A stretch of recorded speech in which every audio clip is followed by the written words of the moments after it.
Assalamualaikum warahmatullahi wabarakatuh. Salam sejahtera untuk kita semua. Perkenalkan, nama saya Nuraini dengan NIM 2431008 dari Prodi Pendidikan Fisika. Di sini saya akan membuat video UAS dari mata kuliah Kimia Dasar dengan dosen pengampu Ibu Eti Meirina Brahmana MSI.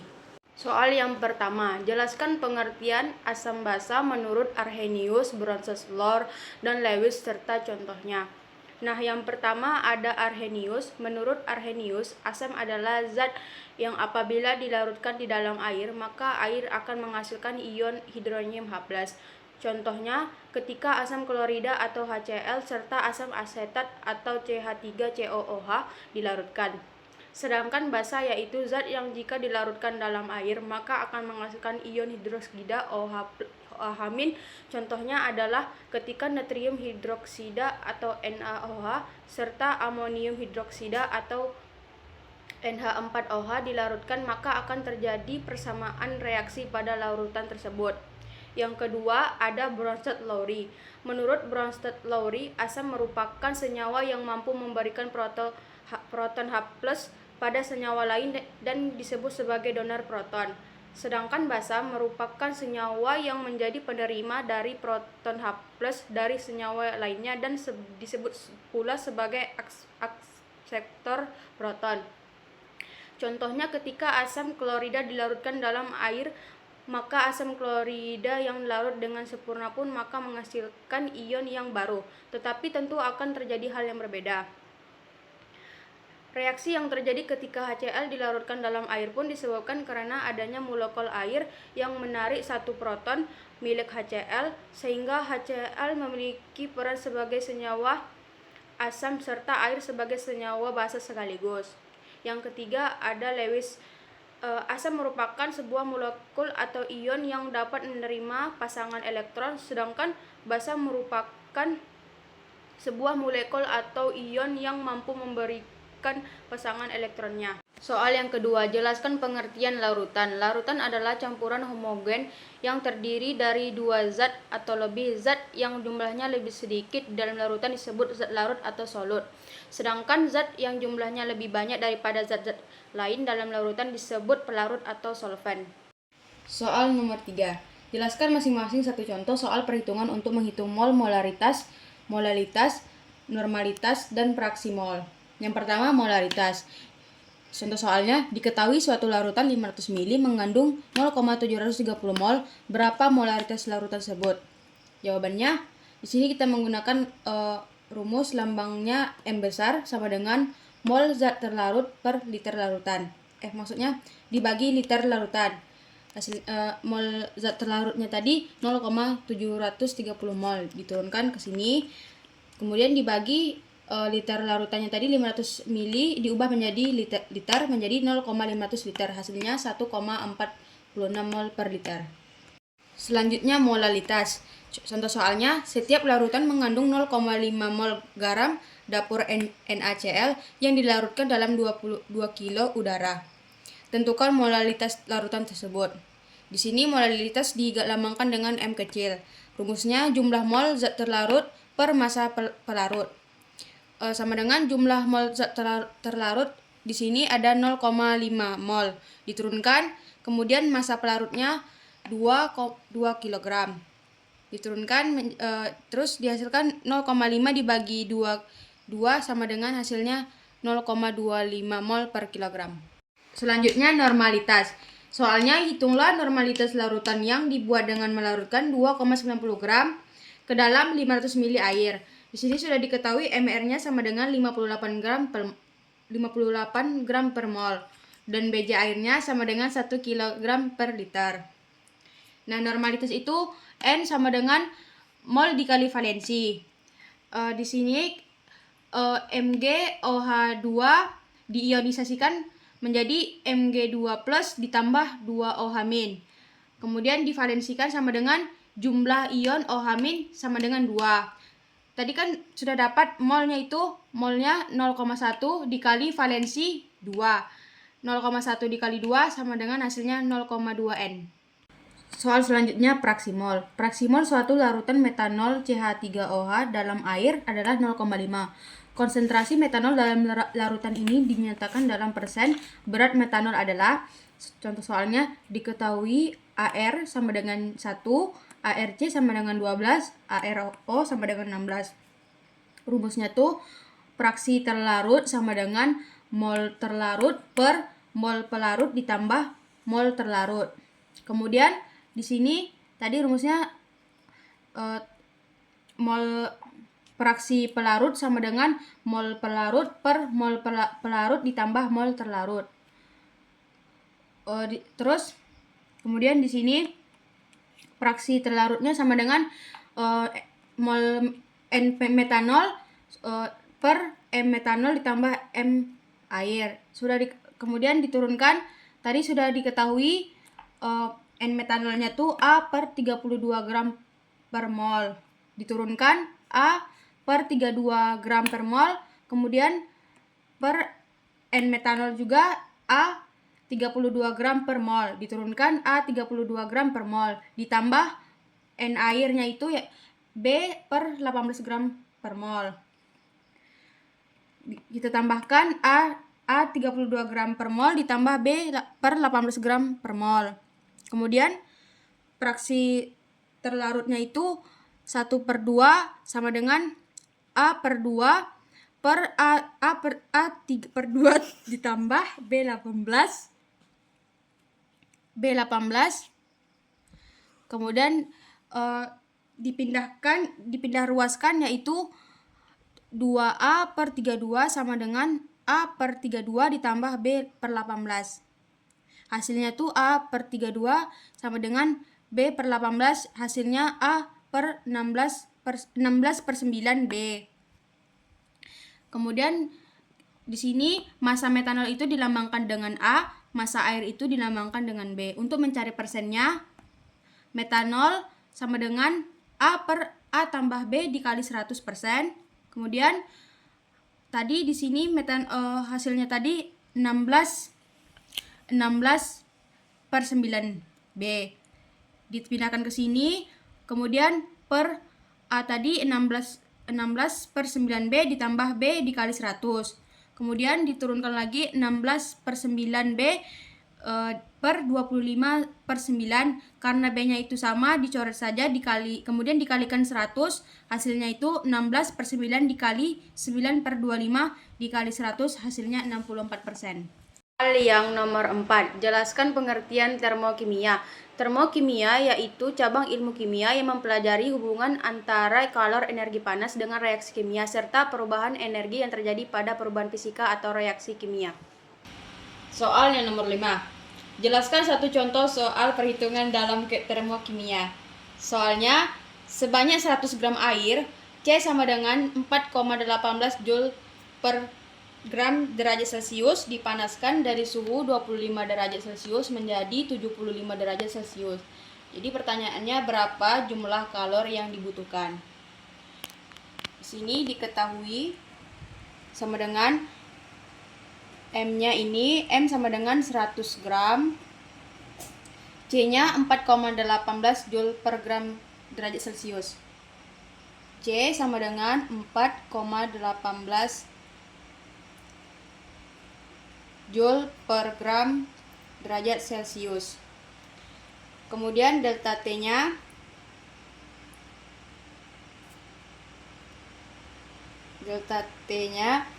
rumusnya itu delta T akhirnya dikurang dengan delta T awalnya. Delta T akhirnya itu 75 derajat. 75 derajat dikurang 25 derajat. 75 dikurang 25 sama dengan 50. Untuk mencari berapa jumlah kalori yang dibutuhkan, di sini kita mempunyai rumus Q sama dengan rumusnya itu M dikali C dikali delta T. Di sini M itu 100 gram, C itu 4,18 dan hasil delta tadi 50. Kita masukkan. Nah, di sini 100 dikali 4,18 dikali 50, hasilnya itu 22,9 kajol. Soal yang ke-6, jelaskan pengertian termodinamika. Termodinamika merupakan salah satu cabang fisika yang membahas mengenai perubahan energi panas menjadi bentuk energi lain. Termodinamika membahas mengenai hubungan antara energi, panas, kerja, entropi, dan kespontanan proses. Nomor 7. Soalnya, jelaskan satu contoh perhitungan termodinamika. Di sini kita punya soal. Suatu mesin memiliki suhu reservoir tinggi 400 derajat Celcius dan suhu reservoir rendah 70 derajat Celcius. Hitunglah efisien mesin tersebut. Di sini kita menggunakan rumus N sama dengan 1 dikurang T2 dibagi T1 dikali 100%. Diketahui T1-nya sama dengan 400 derajat Celcius. T2-nya 70 derajat Celcius. Di sini kita akan mengubah ke Kelvin. 400 derajat Celcius diubah ke Kelvin menjadi 673 derajat Kelvin. Kemudian 70 derajat Celciusnya menjadi 343 derajat Kelvin. Kemudian kita turunkan rumus tadi sama dengan 1 dibagi hasil T2 tadi 343 dikurang T1-nya 673 dikali 100%. Hasilnya 49%. Soal yang 8. Jelaskan faktor-faktor yang mempengaruhi laju reaksi. Faktor-faktor yang mempengaruhi laju reaksi adalah yang pertama konsentrasi. Semakin tinggi konsentrasi, semakin banyak partikel bereaksi, sehingga tumpukan efektif semakin banyak terjadi dan reaksi berlangsung semakin cepat. Yang kedua, luas permukaan bidang sentuh. Semakin luas permukaan bidang sentuh, semakin mudah terjadinya tumpukan efektif, sehingga laju reaksi semakin cepat. Misalnya, serbuk besi berkarat lebih cepat daripada batang besi padat karena lebih banyak atom besi yang terpapar untuk bereaksi dengan oksigen dan air. Yang ketiga, suhu. Reaksi kimia umumnya lebih cepat jika dilangsungkan pada suhu yang lebih tinggi. 4. Katalis. Katalis adalah zat yang meningkatkan kecepatan reaksi kimia yang terjadi tanpa dikonsumsi sendiri. Soal nomor 9. Jelaskan satu contoh perhitungan laju reaksi. Soalnya, dalam sebuah percobaan, konsentrasi awal A adalah 0,8 m dan konsentrasi B adalah 0,6 m. Setelah 10 detik, konsentrasi A berkurang menjadi 0,6. Hitunglah laju reaksi rata-rata dalam waktu tersebut. Diketahui konsentrasi awal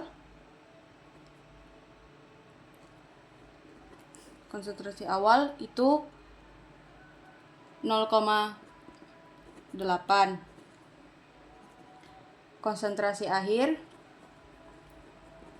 sama dengan 0,6. Delta T-nya sama dengan 10 detik.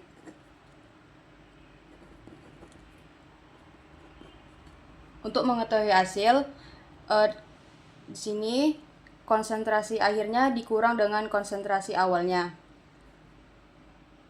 0,6 dikurang 0,8. Hasilnya min 0,2 m. Kemudian di sini juga menggunakan rumus V sama dengan delta A dibagi delta T. Sama dengan delta A-nya tadi 0,2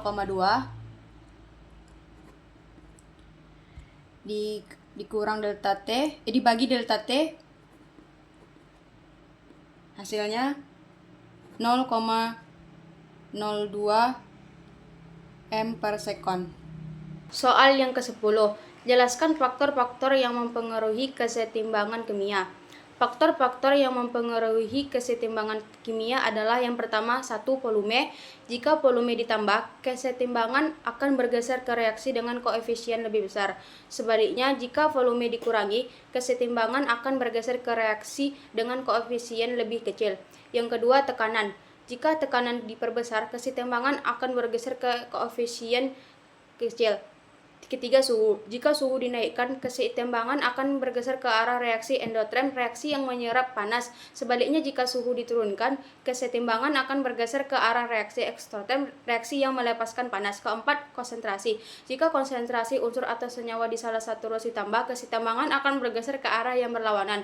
5. Katalisator. Katalisator adalah zat yang digunakan dalam reaksi kimia untuk meningkatkan laju reaksi tanpa mengubah jumlah keseimbangan.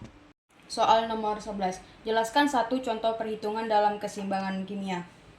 Soalnya, pada volume liter 2Ag ditambah 3BAQ sama dengan A2B3AQ. Jika pada saat setimbang ada 2 mol A bereaksi dengan 2 mol B menghasilkan 2 mol A2B3, tentukan harga Kc. Kita turunkan 2A G ditambah 3BAQ sama dengan A2B3AQ. 2AG ditambah 3BAQ sama dengan A2B3AQ. S sama dengan, kemudian kita cari 2A-nya 2, 3B-nya 2, A2B3-nya 2. Di sini kita menggunakan rumus M sama dengan mol per liter. MA-nya molnya 2, liternya 1. Hasilnya 2M. MB sama dengan 2/1, hasilnya 2 mol. MC-nya 2/1, hasilnya 2 mol. Untuk mengetahui, tentukan harga Kc. Di sini kita menggunakan rumus AB per A kuadrat dikali B pangkat 3 sama dengan AB-nya 2, A kuadratnya 2 pangkat 2 dikali B pangkat 3-nya 2 pangkat 3, hasilnya 1/16. Sekian video penjelasan dari saya. Lebih dan kurangnya saya mohon maaf. Saya ucapkan terima kasih. Wassalamualaikum warahmatullahi wabarakatuh.